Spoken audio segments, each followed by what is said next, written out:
Hello, boys and ghouls. Welcome to episode 21 of Nightfall, San Francisco's premiere show about horror and all things of the horror genre. I'm your hostess with the mostest. I'm the Black Cat X1, the Vampire Duchess, the goth rave punk princess herself.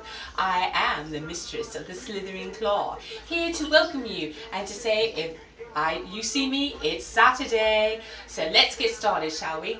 First up is the Demonology mini lesson. So today's mini lesson is taken straight from the sacred scripture of the Exorcist series. Now, the episode that was broadcast last night was entitled Ritual and Repetition. And what do you need for a successful exorcism? The ritual, but also much repetition.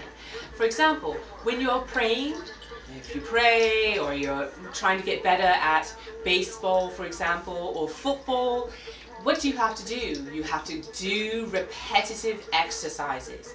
You have to continuously pray, whatever religion you have. You have to continuously do those things to make yourself better in your sport. You have to continuously practice to make yourself better at the law, for example, or anything else in life. So an exorcism is no different. So the ritual doesn't work without the repetition. And the repetition creates the ritual. And so you saw both of those in the episode, that when Tomas got succumbed to the demon's temptations at first, in the first part of the episode, he was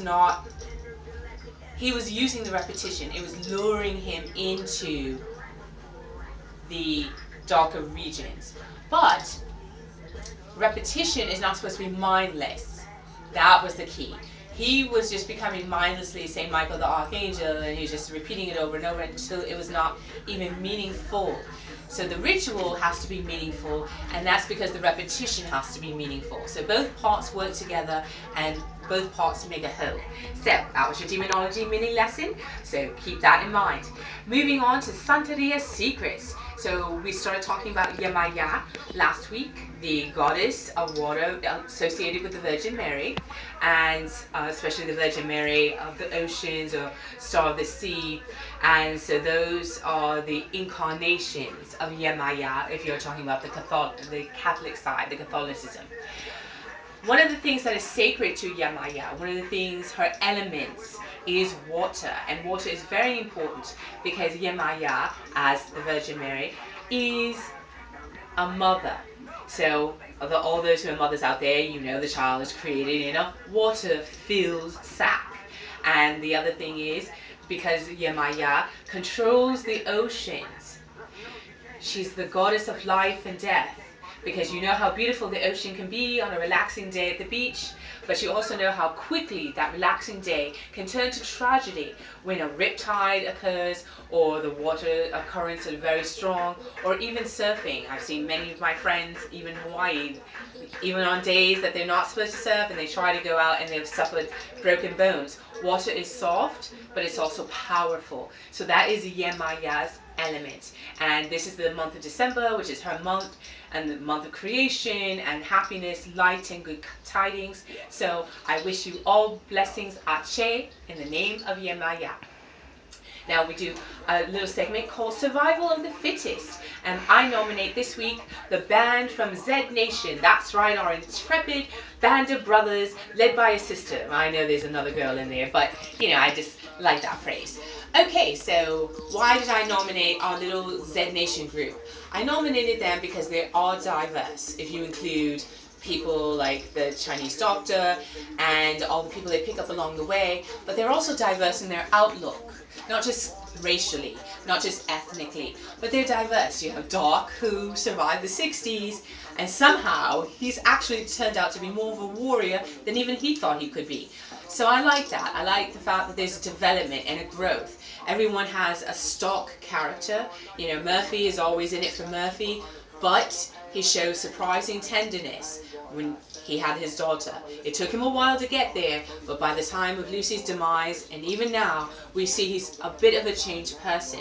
So I like the fact, so that's why I nominated this group for the survival of the fittest this week, because they prevail and they persevere, and they don't just, this is the silent kid that's good with a gun, 10K, and this is the redhead, and this is no, they have a diverse outlook. And so they bring that diversity, because even the sergeant is showing surprising flexibility and growth.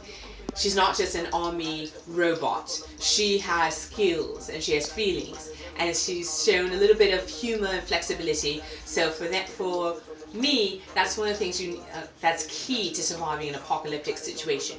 You have to have flexibility, humor, and tap into your inner resources. So for that reason, the survival of the fittest this week goes to Z Nation.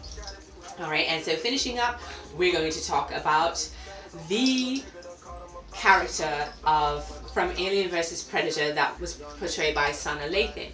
Now she is nominated this week because I liked how they cast against type.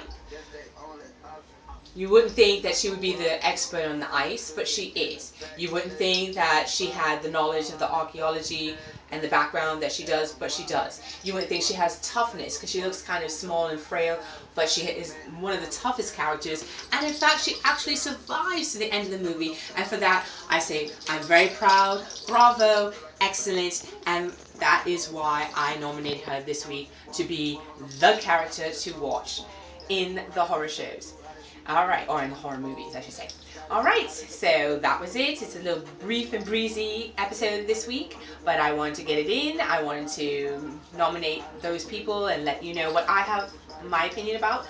And I also want to give a special shout out to IOP Video, because they have frosted mini wheats. Did I just say that?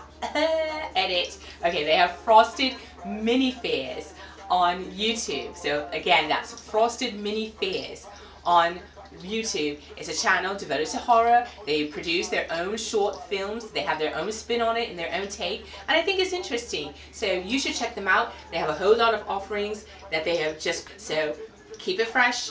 Keep a spoon at the ready and check out a spoonful of horror with Frosted Mini Fears.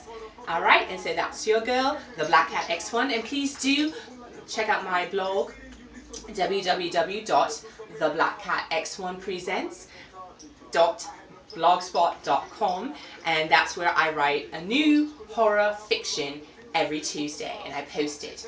And also follow me on Twitter at theblackcatx1.